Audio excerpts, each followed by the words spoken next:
बिस्मिल्लाहिर्रहमानिर्रहीम। अस्सलाम वालेकुम। टारगेट पॉइंट के साथ मैं हूँ आसमा चौधरी। नाजरीन, यूसुफ रज़ा गिलानी की नाअहली के बाद इस्लामाबाद में सियासी माहौल एकदम से फिर तब्दील हो गया। सियासी बोलियाँ लग रही हैं, नए इत्तेहाद हमने कुछ देखा कि शायद हुकूमत की इत्तेहादी कुछ और जानिब भी देख रहे हैं। सियासी मंडी लग गई, जोड़ तोड़ का सिलसिला जारी है। ये इस्लामाबाद के माहौल का हम जिक्र करें। दूसरी जानिब नून लीग ने इस इलेक्शन में कूद कर लगता कुछ ऐसे ही है कि इस इलेक्शन को एक नया रंग देने की कोशिश की है। पीपल्स पार्टी की अगर हम बात करते हैं तो अभी तक कोई नाम फाइनल नहीं हुआ, कोई नाम सामने नहीं आ रहा। खुर्शीद शाह साहब जो पिछले 3 माह से वज़ीर आज़म की लुक दे रहे थे, उनका पता भी लगता है साफ होता दिखाई दे रहा है। अहमद मुख्तार के बारे में बात करते हैं तो लगता कुछ ऐसे ही है कि उनके जोड़ों में चौधरी बरादरान बैठ चुके हैं। और मखदूम शहाबुद्दीन के बारे में अगर हम कुछ कहना चाहें तो एफिड्रीन केस जो सामने आता है, लगता है वो शायद उनको ख्वाब में भी डराएगा। और अगर बिलफर्ज वो PM हाउस पहुंच भी जाते हैं तो वहां पे भी ये केस उनकी जान ना छोड़े। लेकिन हतमी और आखिरी फैसला सदर आसिफ अली जरदारी ने करना है, जिनके बारे में कहा जाता है कि अनप्रेडिक्टेबल इंसान है। वो कुछ भी मुख्तलिफ किस्म के नाम सामने आएंगे, लेकिन आखिर में एक ऐसा नाम आएगा जिस पे सारे लोग हैरान हो जाएंगे। ये तो हम बात कर रहे हैं नए वज़ीर आज़म के बारे में। और सियासी इत्तेहादियों का जब हम जिक्र करते हैं, हुकूमत के 2 अहम इत्तेहादी मुस्लिम लीग काफ और MQM को हमने देखा, वो भी अपनी शराइत बनवाने में सामने आ गए। और कुछ डिप्टी प्राइम मिनिस्टर का जिक्र भी हो रहा है कि ऑर्डिनेंस के जरिए 2 डिप्टी प्राइम मिनिस्टर का ऐलान भी किया जाएगा, जो 2 सियासी जमातों को हो सकता है कि अगर वो डिमांड करते हैं तो उनको ये ओहदे दे दिए जाए। दूसरी जानिब MQM का एक वफ्द नवाज शरीफ साहब से भी उनकी मुलाकात खामोशी से और इन टाइम अपना कौन सा पत्ता खेलेगी और किस सियासी जमात का साथ देगी। मौलाना फजल रहमान का जब हम जिक्र करते हैं तो वो हमेशा की तरह रिंद के रिंद रहे, जन्नत भी हाथ से जाने ना दी और हर तरह के माहौल में फ़ायदा उठाने का ज़रूर सोचा। एक तरफ तो उनके मियां नवाज शरीफ से भी राब्ते जारी हैं, दूसरी जानिब हुकूमत को भी खामोश यकीन दहानी दिला दी है कि नए ये है कि नया प्राइम मिनिस्टर वो अपनी वफाशारी गिलानी साहब की तरह निभाएगा या फिर जावेद हाशमी की तरह हमें बागी दिखाई देगा। सुप्रीम कोर्ट के फैसले के बारे में ये कहा भी जा रहा है कि पाकिस्तान पीपल्स पार्टी मुल्क गिर इसमें रेफरेंडम भी करा सकती है। और दूसरी जानिब एतजाज़ एहसन का, जिसे हमने कहा देखा कि उन्होंने कहा आज भी कहा कि ख़त लिखना तो एक हुक्म है, जो नया वज़ीर आज़म आएगा तो शायद उसको भी ख़त लिखना पड़ेगा। नए वज़ीर आज़म की मुद्दत कितनी होगी, महीना या 15 दिन, या वो भी नाअहल हो जाएंगे। और इसके साथ साथ गिलानी साहब की नाअहलियत के बाद हमने देखा अगर नए वज़ीर आज़म के हवाले से जो असेंबलीज में फॉरवर्ड ब्लॉक बन गए, जिन लोगों ने पार्टीज चेंज की, अगर इस मौके पे जब वोट करेंगे पार्टी पॉलिसी के खिलाफ अगर वोट करेंगे तो क्या एक नई लाइन नाअहलियों की लग जाएगी, जो हमने जाली डिग्री के बाद देखा। गिलानी साहब नाअहल हुए और इसके बाद के असेंबली में नाअहली का सिलसिला शुरू हो जाएगा। इसी पे अपनी गुफ्तगू का आगाज करेंगे। जी नाज़रीन, नया वज़ीर आज़म कौन होगा और नए वज़ीर आज़म का फैसला अभी तक क्यों नहीं किया गया 29 घंटे गुजरने के बावजूद, और ये कुरा फाइनली किसके नाम निकलेगा। अपनी गुफ्तगू का आगाज़ करते हैं। डॉक्टर शीरीन मज़ारी साहिब हमारे साथ मौजूद हैं, PTI की सीनियर रहनुमाएं, आपको वेलकम कहते हैं। फवाद चौधरी साहब हमारे साथ मौजूद हैं, पाकिस्तान पीपल्स पार्टी पार्लियामेंटेरियन से आपका ताल्लुक है। राना सनाउल्लाह साहब हमें थोड़ी देर में ज्वाइन करेंगे, पाकिस्तान मुस्लिम लीग नून से आपका ताल्लुक है।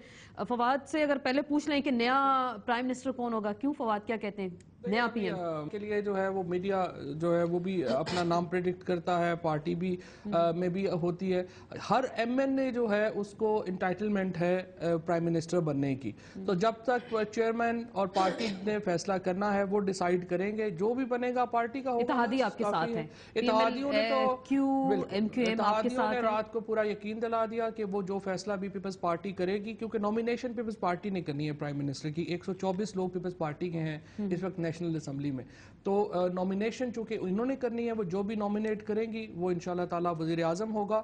और जो साजिश कुछ हुई, अच्छा, इसमें साजिश आपको लगी? इस फैसले में साजिश इसमें कोई शुबा ही नहीं ना। ये जो फैसला है आइन से मावरा फैसला है।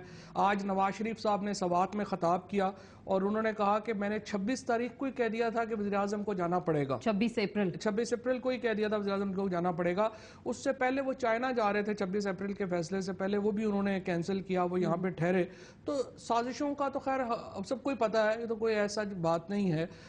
और एक ऐसे चीफ जस्टिस साहब जो हैं अनफॉर्चुनेटली मुल्क में चल रहे हैं, जिनके ख़ानदान के ऊपर बड़े संगीन करप्शन के इल्ज़ामात हैं। तो बजाय इसके कि वो एक फेयर इन्वेस्टिगेशन के लिए इस तरह के बेंचेस में ना बैठते, उन्होंने डाइवर्जन के लिए इस तरह के फैसले किए जो मुनासिब नहीं था। ये साजिश है, ये फैसला साजिश है। मुझे जो गुफ्तगू से लगा, पीपल्स पार्टी के तहफ़्फ़ुज़ात हैं इस फैसले के। देखिए, एक इंसान जिसने कानून तोड़ा, जिसके खिलाफ एक लीगल प्रोसीडिंग्स हुई, اب آپ کہہ دیں کہ سازش ہے، یہ تو پھر جو آپ کے خلاف اب دیکھیں حامد میں خان نے صاحب آپ کی کو پٹیشن تھی، ایک پٹیشن پی ٹی آئی کی ایک اب آپ چلیں اب آپ میں نے بیچ میں انٹرفیئر نہیں کیا، حالانکہ آپ عجیب سے الزام لگائے تھے تو مجھے بھی بولنے دینا. وہ کیا کہتے یہ تو سازش سمجھیں گے، بٹ ایک لیگل بیٹل ہوئی ہے، لیگل قانون سپریم کورٹ انٹرپریٹ کرتی ہے، کنسٹیٹیوشنل انٹرپریٹیشن بھی سپریم کورٹ کرتی ہے، اسپیکر کا نہیں بنتا. اب یہ رونا دھونا کہ نہیں جی سازش تھی، دس از ریڈیکولس. ہاں بہرحال یہ میجورٹی پارٹی ہے، اگر یہ نومینیٹ کسی اور کو کرتے ہیں تو ان کو صرف یہ دیکھنا چاہیے کہ اس پہ پہلے سے کچھ الزام نہ ہو. لیکن ایشو تو نہیں ختم ہوا نا گیلانی کے جانے سے. صاحب کی جگہ نیا ایشو پرائم تو منسٹر وہی آئے ہے، ایشو تو وہی ہے کہ لیٹر جانا چاہیے سپریم کورٹ کو. تو مطلب وہ آپ لوگ قانون مطلب لیٹر نہیں جائے گا، آپ ولی چڑھاتے جائیں گے تو ایشو ڈسکوالیفیکیشن کرواتے جائیں گے. ایشو ایک اور ہے نا، ایشو بات تو یہ ہے وہ کہ ہے. یہ تو عدالت کی مہربانی ہے، زندہ وزیراعظم واپس ہو گیا، ورنہ پیپلز پارٹی تو لاش اس کا ملتی ہے. مطلب گیلانی صاحب کو بھی وہ شہید بنا دیتے، کچھ ایسا ہی ہوتا ہے. نہیں کیسے، اچھا وہ تو ہٹے کٹے آرام سے سارا کوئی احتساب ابھی نہیں ہوا اس کا، تو مطلب ہے کہ مارٹرڈم تو نہیں مل سکتی. اپنے صدر کے اوپر اور آپ کے وائس چیئرمین کے اوپر جو کرپشن کے الیگیشنز ہیں، بھئی تو آپ کورٹ میں لائیں نا بھائی، ہم آپ کو روک رہے ہیں، آپ بھی کورٹ میں کوئی نہیں ہے، تو آپ بھی سپریم کورٹ میں لے جائیں نا. آپ بھی سپریم کورٹ میں تو آپ فوراں جاتے ہیں، جس کے خلاف بھی فوراں لے کیسز جائیں. ہیں، مطلب جس کے خلاف بھی کیسز ہیں آپ جائیں کہ جا واقعی کے یہ لڑیں. فیصلہ سازش تھا. میں رانا صاحب سے جاننے کی کوشش کروں گی کہ آپ کہہ رہے ہیں کورٹ میں آپ کے ساتھ کوئی نہیں ہے، اور دو سیاسی جماعتیں اگر پٹیشن لے کے جاتی ہیں تو آپ یہ کہتے ہیں کہ ان کے حق میں فیصلہ ہوتا ہے. میں رانا صاحب سے پڑھا ہوا کیوں نہیں فیصلہ ہوا؟ جی رانا صاحب، آپ کو ڈسکشن میں ویلکم بھی کہتے ہیں. یہ آپ گفتگو سن رہے ہیں، سازش تھی اس فیصلے میں، اور پٹیشنر آپ کی جماعت بھی تھی، پی ٹی آئی کی طرف سے بھی ایک پٹیشن سامنے آئی تھی. تو کیا واقعی سازش ہوئی پاکستان پیپلز پارٹی کے خلاف، اور ان کو جیسے وہ کہہ رہے ہیں کہ لاشوں کے تحفے ملتے رہے، اس بار وہ سیاسی شہید بنا دیا گیا ان کو؟ دیکھیں سیاسی شہید تو وہ خیر نہیں بنے، سیاسی شہید تو وہ تب بنتے اگر وہ عدالت کے حکم کو سننے کے بعد جو ہے وہ مستعفی ہو جاتے. اب تو وہ ذلیل و رسوا ہو کے گئے ہیں، اور انہوں نے اس دوران جو معاملات کیے وہ بھی آپ کے سامنے ہیں. بات یہ ہے کہ یہ جو کیس جس کا فیصلہ ہوا اور ایک لارجر بینچ نے وزیر اعظم اس وقت کے یوسف رضا گیلانی کو سزا دی، یہ ایک پوری یعنی پچھلے 2.5 سال کی وہ بات ہے کہ این آر او جو ہے وہ سپریم کورٹ میں جو ہے وہ چیلنج ہوا. سپریم کورٹ نے اسے یعنی قبر سے نکال کے دوبارہ زندہ کر کے اسمبلی میں بھیجا، اور اسمبلی کو کہا کہ جی آپ اس کو جو ہے اس کو آپٹ کریں، اس کو لیجسلیٹ کر دیں.